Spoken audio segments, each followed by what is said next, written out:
CIA watch list, because you believe in something that's may or may not be true. So, the agenda for today, we're going to talk about persuasive methods, just, how to be more persuasive in general. We can do that by building our credibility, using evidence, using reasoning with our evidence, and then appealing to people's emotions. It's called pathos. So we'll start with credibility. Another word for that is ethos. I'm sure you've all heard that before: ethos, logos, pathos. The next is evidence and reasoning. That's the logic, logos. 4 different types of reasoning you can use. And then we'll go over the 10 different fallacies of arguments. There are more than 10, but I'm just going to go over the 10 that were mentioned in the book. Logical fallacy exercise. So when we go over the fallacies, I want you to try to write them down in some way, put some shorthand, to be like, okay, that's what this fallacy is, whether it's bandwagging, ad hominem, whatever. Because we'll do it together as a class. It's not like you're going to be all on your own, but anyway. And then we'll talk about the emotional appeals, pathos, and then we'll talk about next class. We don't actually have class next week because of spring break for y'all, right? Okay, good. Just making sure that I got my wires crossed. Yeah, 2 spring breaks. You guys are lucky. That's all I got to say. But anyway, we would talk about the next class after spring break, which is going over visual aids. So, building credibility, using evidence, reasoning, appealing to emotions. Let's start with credibility. We've already talked about this before. It's just, does the audience think you're a competent speaker? Do they believe you? Do they believe you're credible? Are your sources credible? That sort of thing. And ethos is just Aristotle's name for credibility. That's all I can really say about that. But there are 3 different types of credibility to know about. Number 1 is initial. Before you even give the speech, it's why you give that credibility statement in your intro, right? To be like, I've been learning about this for the past couple of weeks, or, I've been learning about this my whole life. I work in this industry. That's what makes me credible. Because then before you even give any information, your audience is going to be like, okay, I believe this already. You've already persuaded them. And then during your speech, you have derived credibility. You found sources. You just seem like you know what you're talking about because you found information that supports your claim, your theory. And then finally is at the end of your speech, terminal credibility. By the end of your speech, do they feel more persuaded? Do they think you're credible still? Or have you kind of taken away from that because of during your speech, you didn't seem credible? So those are the 3 different types of credibility. But how can we enhance our credibility? There are a couple things we can do. Number 1, explain what makes us competent, not incontinent. Do y'all know what incontinence is? It means you can't control your bladder or your colon. That's what incontinence means. So don't get those 2 mixed up. You don't want to come up here and saying, I'm continent, Well, that's a good thing if you are. If you're incontinent, it's bad. Anyway, competence just means, are you able? Are you able to do something, And that you don't fumble when you're up here. That's another part of competence. Common ground is very important too, because if I come up here and I say, this is why you should play Project Zomboid. If you don't play video games, you're not really going to be latched onto that speech, right? I haven't really established a common ground with y'all. But if I say, here's how you can help pay your taxes. We all have to pay taxes. So that's some common ground we can have. Or here's how to survive in school. I went through school, you're going through school. That's some common ground. Be expressive and with conviction. Because when you're up here, you don't want to just stand here like a board, not moving around, not doing anything, not being animated. It's not very enticing. And with conviction. What does it mean to be convicted? Hold on, let me rephrase that. If you speak with conviction, what does that mean? What's another word for conviction? Anybody? Determination. Yeah, passion. You come up here and you believe what you're saying wholeheartedly. It's not like you're coming up here and you're like, I'm going to tell you about algae, but I don't really care about algae, It just doesn't have the same oomph where you're like, I love algae, I can't remember the official name for an algae eater, but look it up. It's pretty crazy. Listeoostin, something like that. Logos. This is just a name, Aristotle's name for logical appeals. Aristotle where was he from? Anybody? He was Greek. Yep. Not Roman. The Romans ripped off the Greeks. Typical Romans. Evidence and reasoning, this is just, the stuff that you have to bring to the table. And the follow-up is, because of my evidence that I've shown you, we can reason the following from that. So evidence, that's pretty self-explanatory. Whether you're in a court of law, whether you're in a classroom, you have to prove or disprove something. So it's not always about proving something, it can be about disproving something too. If you want to disprove the earth is flat, you can do that. I remember seeing something one time where a guy head and a guy was like 2 miles away. And basically the premise was like, if the light sank, it meant that there was a curvature to the earth, as opposed to if the earth didn't sink, when he lowered that light down, he would still see it. So anyway, there are a lot of different ways you can prove or disprove something. And even the flat earth thing, is more to it than that. But anyway, there's evidence for you. Some tips for evidence. Number one, use evidence that is specific. All right. Be concrete. Say, this is why this is the case. Not being all abstract, like, well, aliens might exist because the universe is too big. It's just abstract reasoning. But if you bring up the whole bacteria thing, that's specific evidence. It's no longer just this wanton, like, hey, then maybe, Novel evidence too. What does novel mean? Not a book, New, yeah, it's just another word for new. And it's not very easy to find new evidence for things, but when you're talking about research, you can bring up research that's been done recently, right? That's new, that's novel information, not like, well, here's this report from 1970 about Roswell, New Mexico, and why aliens exist. Find something that might be a little bit newer. And then, is it credible evidence? Here's the thing about conspiracy theories, Haley. Anybody can come up with them, right? That's why you sort of have to be careful, because anybody can make a claim about something, but how do they support that claim? So try to find evidence that's actually credible. Like, here's what researchers say. Here's what, X, Y, and Z say. And make a clear point of evidence. You can't just throw a graph up here and be like, here's a graph, and then just move on without sort of explaining why the graph has some type of specificity, novelty, or credibility, why you brought it into your speech, right? So those are some tips for evidence. Reasoning, we all know how to reason, drawing conclusions based on evidence. And there are 4 different types that I'll go over. Number 1 is a specific instance. Number 2 is principal reasoning. Number 3 is causal, cause and effect, that sort of thing. And then we have analogical. We make analogies. X is to Y, so Y is to Z, that sort of, or A is to B, so D is to C, whatever. Starting with specific instances, we go from particular facts to a general conclusion. Here's an example about specific instances. My PE last term was easy. My roommates was easy. My brother's was easy. Therefore, PE is easy. That's specific instances. I slip on ice, ice is slippery. That sort of thing, So some guidelines on using specific instances. Avoid hasty generalizations. The only generalization you can make about people is that everyone is unique.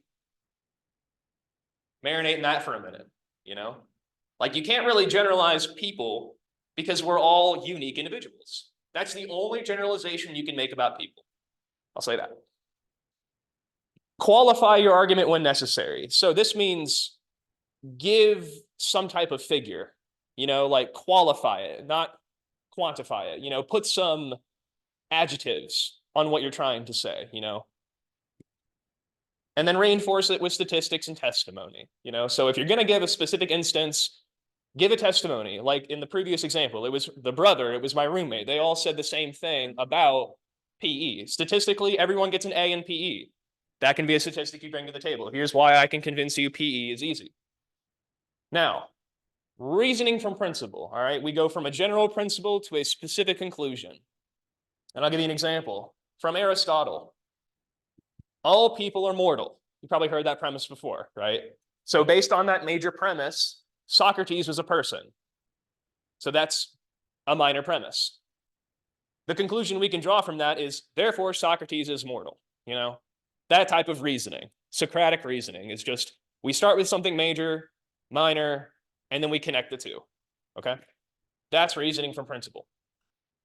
But what are some guidelines on reasoning from principle? A major premise that people will accept. You can't start with a minor premise and then go major, Jaywalking is illegal. That's a pretty majorly accepted premise. You should use a crosswalk. When you use a crosswalk, you're not jaywalking. Therefore, when you use a crosswalk, when you cross the street, you're no longer jaywalking. You're no longer breaking the law. Evidence for a minor premise. To say Socrates is immortal, you could say Socrates died in this age. That's what made him immortal. Amortal, not immortal. So causal reasoning, relationship between causes and effects. Like it says, causal reasoning. Because that patch of ice was there, I fell and I broke my arm. That's pretty cause and effect, right? That was the cause. The effect is my broken arm. I ran out for a pass, jumped up in the air, landed, twisted, and that's how I tore my ACL in my junior year of football in a game we won 54-0. I'm not salty. Causal reasoning guidelines, all right? The fallacy of false cause. I'll explain what that is in a little bit, but it could be that that wasn't the actual cause that broke your arm, right? It wasn't the patch of ice that broke your arm. It was you landing on the pavement that broke your arm, technically, right? It's just that's what caused you to slip. Don't assume that they only have one cause. That's major. What causes homelessness?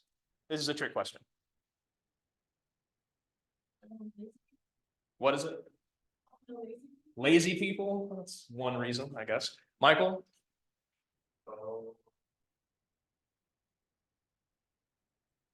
Addiction. Not enough money? Addiction. Those are all good examples, right? Mental illness. These are all, there isn't just one cause for people's homelessness, right? People aren't just lazy. No, I'm kidding. They could have lost their job and now they can't find another one. It could be that they're mentally ill. No one will hire them. They used to be a felon. I worked at a soup kitchen once. I took a class called intercultural communication, and he made us do one of three things. Number one, you could go to NA or AA meetings. That's Alcoholics Anonymous or Narcotics Anonymous. You just sit there and listen to people talk. You don't interject. You just sit there and you listen to give yourself some more empathy. Number two is you could volunteer at a soup kitchen or a church or something like that. Put yourself in the position to help people. Or number three, you could volunteer to be homeless for 36 hours. Crazy, right? I opted for the soup kitchen, because when I work at the Renaissance Fair, I sleep in the back of my dad's truck. I'm basically homeless. Not really.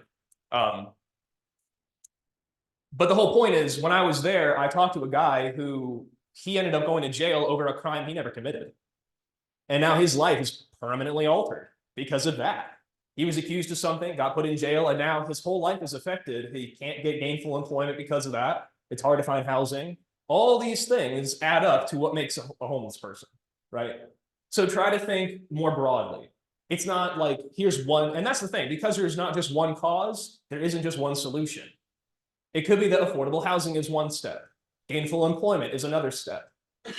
Getting them food and clothing, that's another step, that help them get out of the cycle of homelessness. Panhandling. If you volunteered to be homeless in this class, that you had to do that. You had to sit on the corner with a cardboard sign and panhandle. Yeah. Because how else can you empathize with that situation? You can't unless you've been there, right? So, moving on, analogical reasoning. We compare two similar cases to say, well, here's what worked in this situation, so in this situation, it might also work, What's true for the first is also probably true for the second. But they have to be alike. It can't be like they're two drastically different things. Give you an example. If you're good at tennis, you'd probably be good at ping pong, right? Because ping pong is just a miniature version of tennis. What's another variation of tennis that people have been getting into? Aiden? Pickleball, exactly. So your reasoning could be, if you're good at tennis, you'd probably be good at pickleball. Or if you're good at pickleball, you could be good at ping pong, because they all involve the paddle, right? Yeah. So we're going to start getting into fallacies. Right now, I'm just going to tell you what all 10 fallacies are, and then we'll go over each one of them individually. So don't worry about writing them all down right now. We'll go over them one by one. A hasty generalization. That's the first one. Number two is false cause. Number three is an invalid analogy. Number four is bandwagon. Number five is the red herring. Number six is ad hominem. Number seven is either or. Number eight is slippery slope. Number nine is an appeal to tradition. And number 10 is an appeal to novelty. So let's start with number one, a hasty generalization. We jump to a conclusion based on insufficient evidence, right? You see this all the time with people talking about like the border dispute, like, oh, well, because of this, we need to secure the border, right? And it's like, well, that's kind of the hasty generalization, right? That's not why that is the case. So college dropouts always make excellent business leaders. Look at Mark Zuckerberg, Bill Gates, and Steve Jobs. They all dropped out and went on to create powerful companies. As Biggie Smalls once said, considered a fool because I dropped out of high school. Right? So we can't say that just because you drop out of college, you're going to be just as successful as these people. It takes hard work, it takes determination, it takes grit, it takes an idea, it takes being a pioneer of something, right? In Mark Zuckerberg's case, he just screwed people over, right? Anybody see that Facebook movie? That basically what happened with Michael Cera. That's basically what happened. You know, he just kicked everybody out basically and made it his own. So you can't really make a hasty generalization like that. Or like if you get a vaccine, you're going to get a microchip inserted in your bloodstream and then the government can track you. I can't even begin. What? Right? Freaking boomers, man, I tell you. So number 2, false cause. Because one event follows another, the first event causes the second. Anybody see that on the news, the ship that crashed into that bridge? Anybody else see the memes where people are like, because the ship was woke? Or like, because it got a vaccine? Or like any like dumb stuff like that. You know, it's because COVID happened and then this happened. Clearly, this is the reasoning for why this has happened.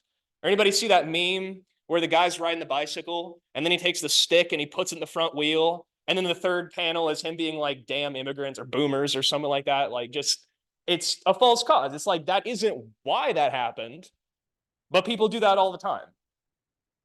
Somebody ate a bat and they think, oh, that's what happened. Or HIV and AIDS. There is a theory out there that people think that someone had sex with a monkey and that is what caused it to transfer over to humans. That isn't what happened. Anybody know what actually happened? A guy was butchering a monkey.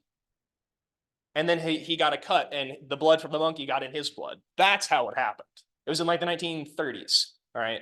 So whether or not you believe me is up to you, right? But nobody had sex with the monkey, okay? Let me just say that. When a team from the NFC wins a Super Bowl, economic growth during the next year is stronger than when a team from the AFC wins a Super Bowl. So it's comparing the NFC and the AFC, saying like that has an impact on economic growth and development. It doesn't, you know? If we want economic growth, we should root for a team from the NFC to win the Super Bowl. We should have rooted for the Chiefs because Taylor Swift. No. All right. A false cause. Number 3, we have an invalid analogy. 2 cases being compared that aren't necessarily alike. That's what an invalid analogy is. I'll give you an example. Employees are like nails. Just as nails must be hit on the head to get them to work, so must employees. Or just replace employees with children, right? If you hit your kids, they'll listen. No, that's not how it works. Like Louis C.K. says, what are you, an ape? You know, you're not capable of reasoning with your child. So that's an invalid analogy, suggesting that employees and nails are the same thing because you have to hit them to get them to do what they're supposed to do. That doesn't work. The bandwagon. If something is popular, it's good or it's correct. That's what the bandwagon is. You know, everybody's on board with this idea because it's popular, it's good, you know. I'll give you an example of a bandwagon effect. The governor must be correct in his approach to social policy. After all, the polls show that 60% of the people support him, right? In the last 2 political elections, this happened too. With the Electoral College, it's a big thing too, right? It's just, here's how many people live in the state. And if over half the people vote in that direction, the whole state goes to that person, right? We can't say that, you know, well, because he's popular, he must be good, you know, that sort of thing. That's a bandwagon example. Number 5 is the red herring. It's just sort of diverting attention from the actual issue, whatever it is. If you are a fan of crime, I'll change my microphone. What are you doing? There we go. So, not to red herring the lecture by distracting you from my microphone problem. If you're a fan of crime or anything like that, a red herring is just the person you think did the crime, but they didn't. Like they just distract from the entire case to make it seem like, oh yeah, they're totally obviously the person who did it, but they didn't do it. It just seems like they did, to divert from who actually did it. An example is, how dare my opponents accuse me of political corruption at a time when we are working to improve the equality of life for all people in the US? So it's saying like, don't worry about my political corruption and what people are talking about. This. People didn't like Donald Trump, but Hunter Biden's laptop, you guys. Hillary Clinton, you guys. You know, that's a red herring to say like, Well, don't worry about this, worry about this. That's a red herring. Number 6 is ad hominem. This one's pretty easy to deal with. You just go after the person instead of the actual issue. You know, it's just saying like, well, don't listen to them because they're a blank. Whatever, fill in the blank, you're on your own, you know? They just sort of think, that's not the real issue here. Like, this person isn't qualified to be your president because this is what happened. He's old, you know? That's what people said about Joe Byron. The head of the Commerce Commission has a number of interesting economic proposals, but let's not forget that she comes from a wealthy family. What does that have to do with anything? It doesn't. It's just you're trying to slander the person, and you're not actually talking about their issues, their proposals. That's ad hominem. Either or. It's making them choose between two alternatives when there's definitely more than two alternatives, right? It's like, well, you can have this or you can have this. I encountered this personally where if you go to the Renaissance Fair, there's people who walk around in costumes. They're called street cast. How much do you think they make a day? $10. $10 a day, or nothing if they want to volunteer. You know, they're just, you know, whatever. But they get a free meal and $10. And they ask, well, can we get paid more? Here's the fallacy of argument they got hit with. Well, we can pay you more, but we're going to have to cut the cast in half. Like, those are the only two options, right? And that's just not a good argument. So another example, the government must either raise taxes or eliminate services for the poor. Like, there's no in between, there's no alternative. There is always a gray area. Number 8 is slippery slope. I said this when I'm talking about conspiracy theories. Assuming a first step will lead to later steps that can't be prevented. It could be like, well, if we wanted to stop school shootings, we'll just give teachers firearms, you know? Because if a teacher has a firearm, then clearly they'll be able to prevent school shootings. You know, that's a slippery slope. You know, we can't always assume that. Now that everyone is texting, posting on social media, and sending video messages, it's only a matter of time before people forget how to write complete sentences and the whole English language falls apart. I mean, there might be some truth to that, you know. I mean, I'm writing something and because I don't have autocorrect, I'm like, wait a minute, is this right? So that's a slippery slope, saying like, oh, because we're not doing cursive anymore, that nobody's going to know how to do cursive. It's not necessarily true. It's a slippery slope. Number 9 is an appeal to tradition. We assume that just because something is old, it makes it better than what's new. Like, well, we can't because we've been doing this for 300 years. We also used to own slaves. We don't own slaves anymore, you know? So like, we can't always use that example to be like, well, traditionally speaking, blah, blah, blah, blah. This is an example about the Electoral College, something I just mentioned. I don't see why we need to abolish the Electoral College. It's been around since the adoption of the US Constitution in 1787. We should keep it as long as the United States continues to exist. Doesn't really work. You know, just because we had it for so long means we should keep it. The opposite of that is an appeal to novelty. Because something is new, it has to be better than the old method. That's an appeal to novelty. An example is, our church should adopt the new international version of the Bible because the King James Version is 400 years old. You know, I won't get into the politics of the Bible, you know, but how it talks about women and people of color and that sort of thing. But anyway, that's an appeal to novelty. Any questions about the fallacies, the 10 of them that we covered? Okay. What we're going to do now is go to module 11. This document here.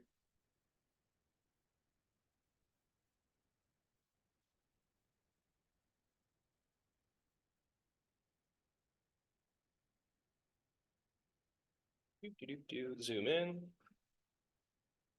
All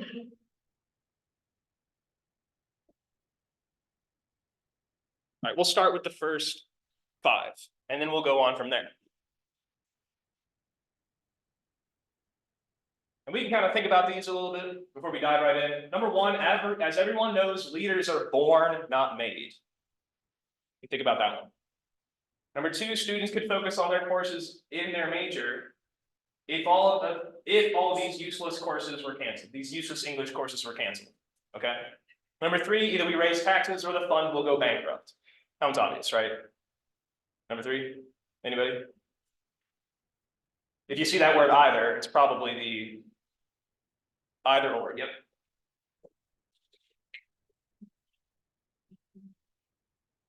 So, number 4, providing nuclear plants to some countries is too dangerous. What if the plutonium falls into the wrong hands? Again, you see that what if.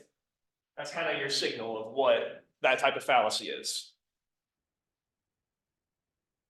What do you think, Evan? You don't know? Michael? Where's the document? Module 11. Under the Chapter 17. Chapter 17, yeah, sorry. Let me go back. So, what if 2 S's, that fallacy? Number 4. Number 4, yeah.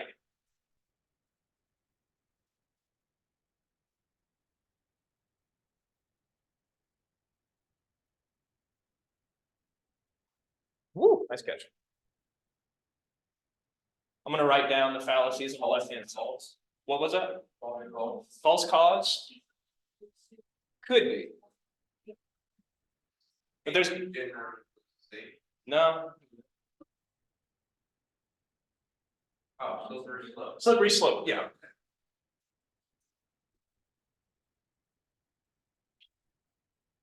Slippery slope, because we're saying, what if the plutonium falls in the wrong hands? Like, well, we can't do that because something like this could happen, you know? Although I'm going to put hasty generalization too, because we can say, you know, we can't generalize because we have a nuclear power plant, the plutonium is going to fall in the wrong hands. Something like that. Peace. All right. Number 5, if I can balance my checkbook, why can't Congress balance the budget?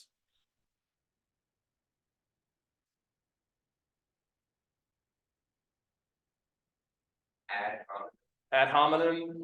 There's another one on here that's better for that. False call. Because we're comparing 2 things here. Invalid analogy, yes, very good.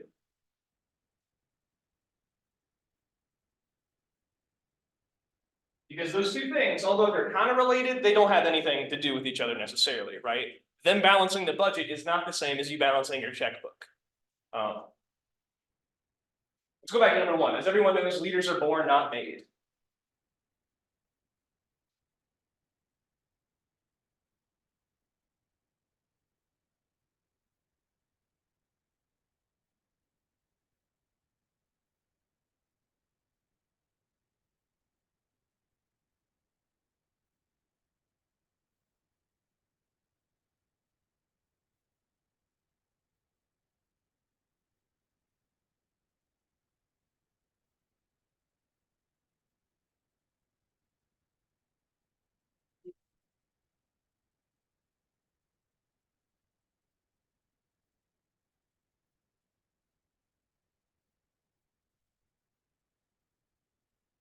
As everyone knows, leaders are born, not made. Number 1? Yeah. I don't know about that one. Only be, well, Michael? I'd say hasty generalization more because we can't generalize this. That is a theory in leadership communication, though. They think like, oh, you can't learn how to be a leader because that's just an innate trait, and that's not true because anybody can learn. So I'll put hasty generalization for that one.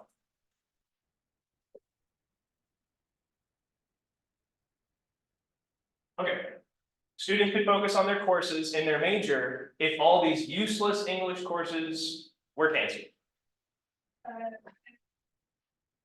Ad hominem, we're not really, we're kind of attacking the character of English courses, but there is another more fitting one here.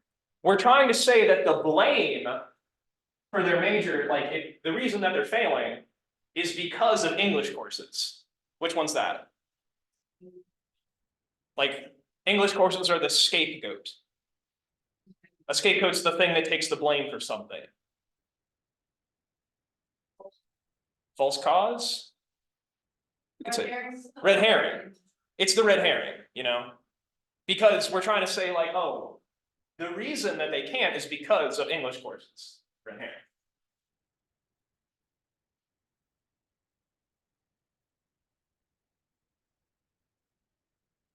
Because we could say like, it would be a false cause if we were saying the reason that students are failing is because of useless English courses. Like we're sort of saying like, oh, well, that's the reason. And it could be a bunch of reasons. So let me show you the remaining 5 here.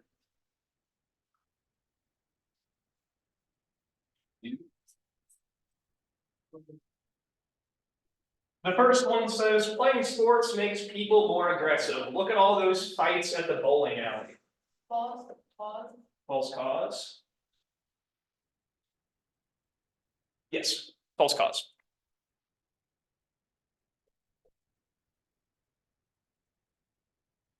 You could also say probably invalid analogy, like just because people are fighting in the bowling alley doesn't necessarily mean that that is why sports makes people aggressive, you know?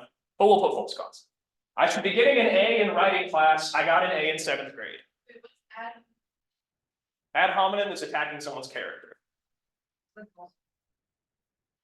Invalid and all. Invalid analogy, yeah. We're saying because we got this here, we should probably get it here, and that's not necessarily true.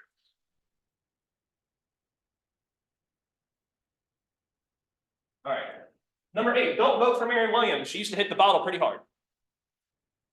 That's ad hominem, yeah. And then number 9, there have been no terror attacks on American soil since the Department of Homeland Security was created. It's doing its job.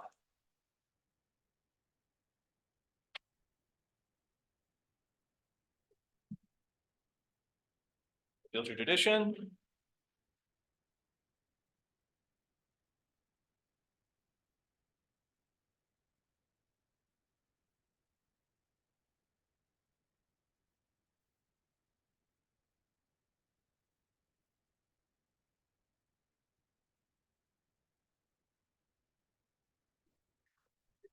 I think so, yeah. There have been no attacks on American soil since we did this. It's doing its job. Well, there's probably more to it than that, you know? So at least you generalize that.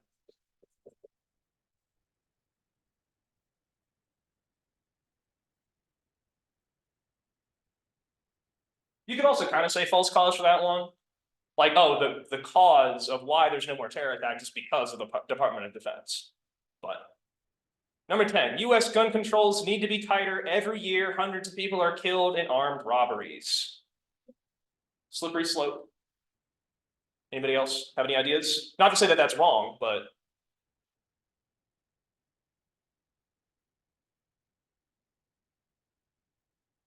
Could be an invalid animal or a non.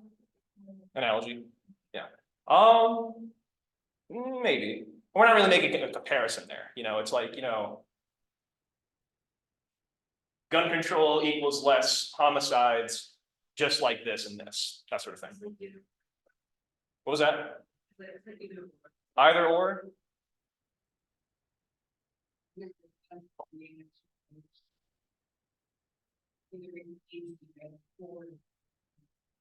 Yeah, like if it was phrased like that, then yeah, it would be an either or to say, you know, either this happens or people keep on dying, you know? So I'll put slippery slope, yeah.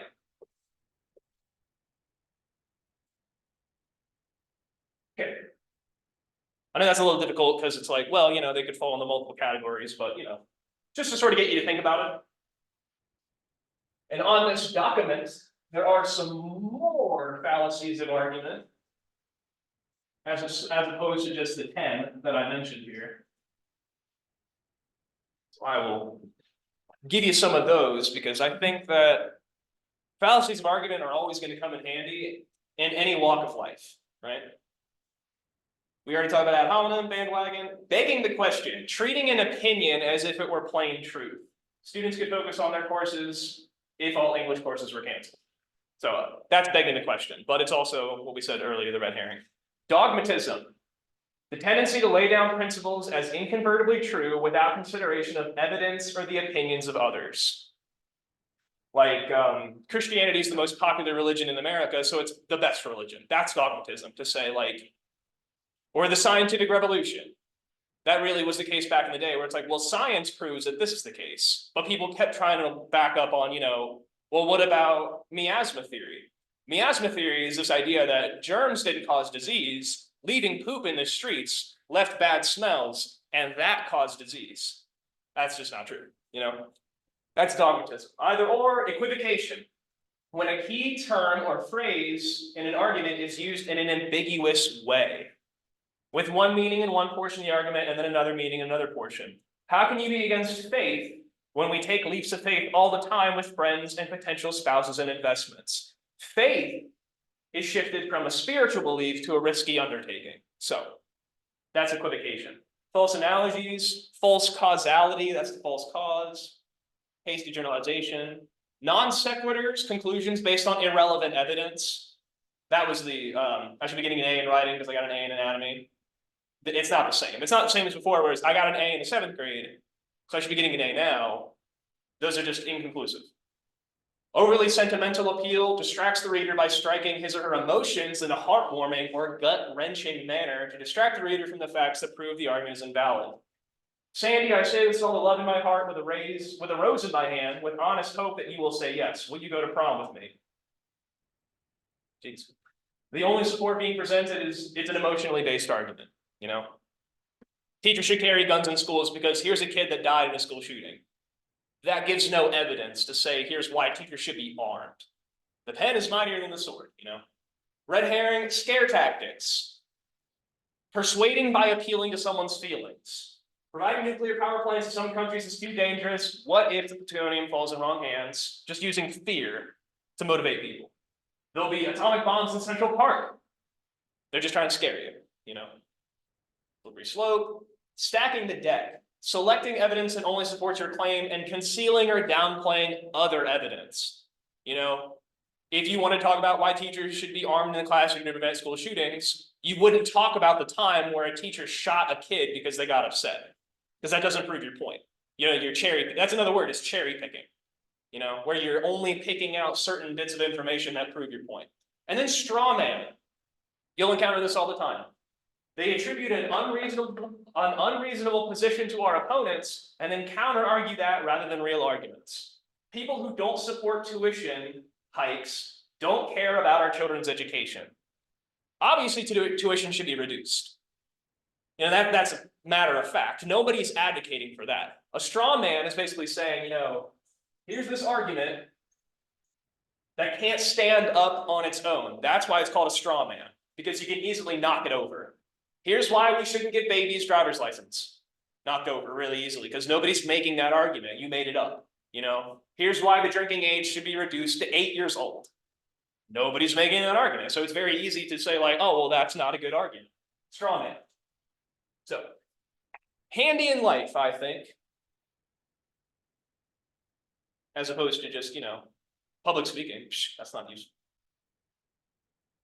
And all right, the last thing we'll talk about today is emotional appeals.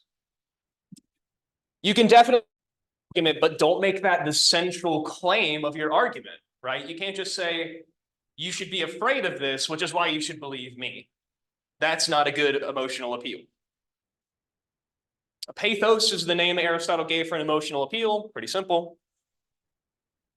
But when you're appealing to emotions, you should use emotional language. If you want to talk about homeless people, you can say desperate, destitute, you know, cold, hungry, all the emotional appeals they put on their signs, you know, veteran. Like, I used to be a service member, now I have a mental illness, and now I can't survive in the world. That's an emotional appeal. Vivid examples where you're just trying to no longer be like, you know, it was cold outside. What's another way you can say it was cold outside without using the word cold? Frigid, very good. Freezing, icy, bitter, like all examples we can use. When talking about taste, it tasted good. Another way we can say it would be something like, it tasted, yes, it melted in your mouth. It was decadent. You know, there are a lot of different vivid examples you can use as opposed to, it tasted good. It just doesn't have the same appeal. Speak with sincerity. People won't believe you if you don't seem sincere. That's just a matter of fact. If you come up here and you're just sort of like, I don't care, they're not going to care. It's called emotional contagion. Contagion, like emotions are infectious. You know, you have to come up here and give some conviction, give some sincerity, believe what you're saying, and then people will believe you. So, when being ethical with our emotional appeals, make it appropriate to the topic, right? it's not really appropriate to teach people how to drive if you're showing them cars flipping over down the road. That's not an ethical appeal, right? Or like, you killed my baby that was in the back of my car. Like, oh my God, dial it back a bit. You know, like I know you don't want people speeding. You want people to wear your seatbelt, but good Lord, you know, like make it appropriate, you know?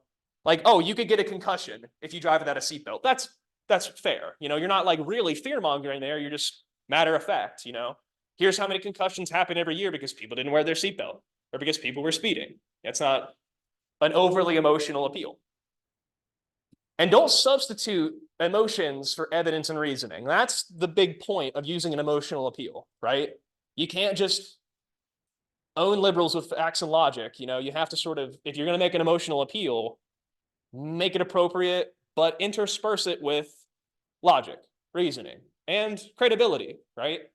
Because you can be logical and you can make emotional appeals, but if you don't seem credible, what was your speech really for? You know? All right. Next class is on visual aids, and it won't be happening until April 9th because we're off next week because of your spring break. So chapter 14 is what that is. The last thing I'll say, I made an announcement about this. If you have a schedule conflict for your speech, your upcoming speech, let me know and I can rearrange it. Because right now we have, instead of 7 people one day, 7 people another day, we have 6 people on one day and 8 people on another day. All right. So just let me know and I'll try to rearrange it to what's appropriate. Okay. All right. Y'all are dismissed.